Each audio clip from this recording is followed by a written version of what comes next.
out to us exactly what the new rules will be? Well, very simply, if you're coming here from anywhere, whether you're a Brit or whether you're a foreign national, then you will need to take a COVID test up to 72 hours before you come here. I should say immediately, it doesn't actually change the other things that you'll need to do. In other words, the quarantine, if you're coming from somewhere which isn't on the travel corridor, it remains in place. So you'll still need to do those things as well.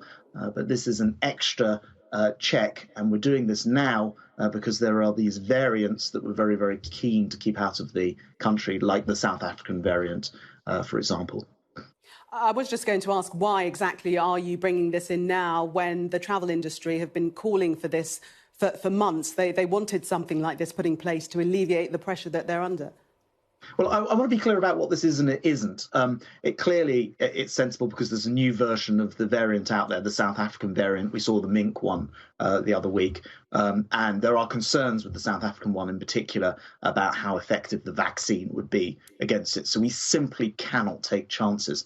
But in terms of response to the coronavirus, the only really surefire way is to make sure that people quarantine or self-isolate. And of course, we've had that in place for months and months since last June.